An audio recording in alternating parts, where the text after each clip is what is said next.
Hey guys, today we want to talk about how not to overspend this holiday season. That's right.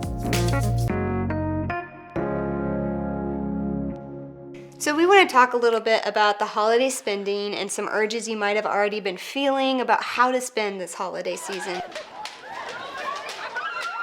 If you're under the impression that overspending during the holiday season isn't a problem in our culture, let me give you some statistics.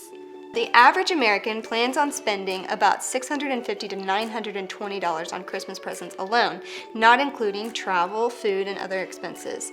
There will be in America an estimated $1 trillion spent on holiday spending. 4% of surveyed Americans took loans out to pay for their Christmas shopping, and about 44% will rack up $1,000 in Christmas debt. So we want to give you guys some pointers on how to avoid a lot of those statistics and not become one of them.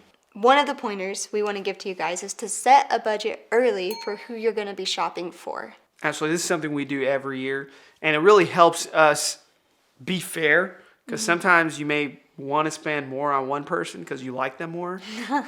My mom.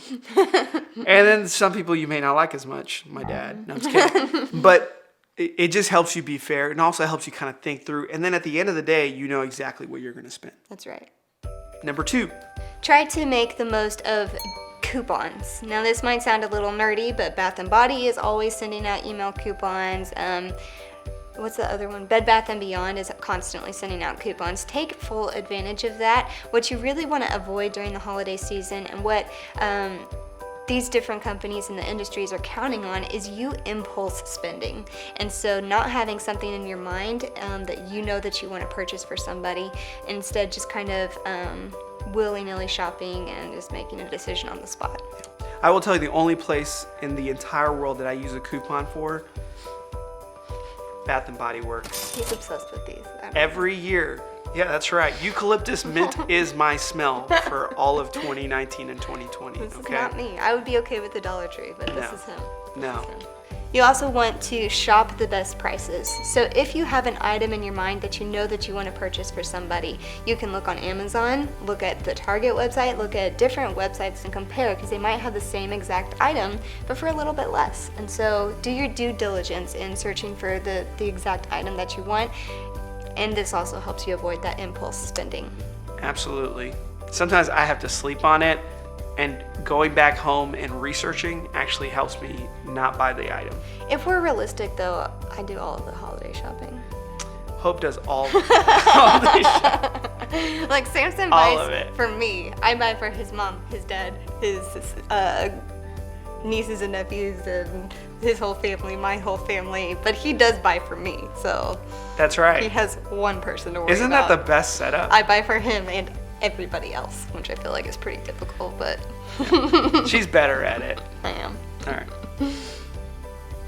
So one thing you want to avoid for sure, you've got all of your items, you're checking out at the counter, and then what do they say? If you want an extra 10% off today, all you have to do is Sign up for a credit card. sign up for a credit card. Don't do it. Shut it down. Shut it down. Deal breaker. It might be tempting because your total might be really high, given if you're doing all of your shopping in one trip, you might be spending a couple of $100s, and that 10% might be really tempting, but I'm telling you, it is not worth the tick that you're gonna get on your credit score, and it's also not worth you creating an account that's gonna tempt you even more in the future to spend more money. So just don't do it. That's right. Just shut it down. Shut it down. So one thing I'm really bad about during the holidays is not spending enough time doing my research. And so I go out and I'm in a panic, and we've got a week or two till Christmas, and I know I've just got to buy something, right? So that's where the impulse purchases come into play. It's really dangerous. That's right. Although for me, I had an impulse purchase pretty recently. It's actually behind me. That's not it, because here's exactly what happened. We were at Best Buy.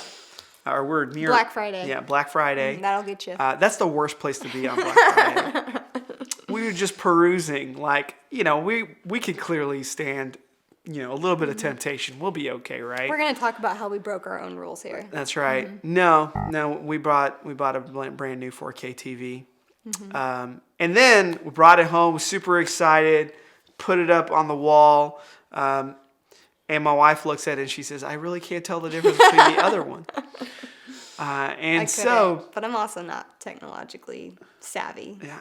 And I came up with every excuse why I should keep that TV. And I thought, it's going to be great. It's a great investment. And no, it wasn't. But I'm thinking about all this stuff. And then I realized, you know what? We didn't need it. Yeah. There was actually a better place to put that money. And actually for me, we were sitting in church this last week, and our Pastor Rodney, was talking about our giving initiative for the upcoming year. Mm-hmm. And he was talking about, and I don't know what it is, every time Pastor Rodney talks about all the missions work that we're doing, I start to think. It stirs something up inside of you. Yeah. Mm-hmm. And I start to think, you know what? Those few $100s that I spent on a TV could probably be better used for Hope is Alive or Love OKC or another organization. Mm. And so today, I unmounted the TV off the wall, put it back in its box, took it to Best Buy, and returned it, and mounted the old TV back. And my wife still can't tell the difference. I want you to know, though, this wasn't my decision. This was Samson's decision. I gave him the full pass to go ahead and purchase the TV.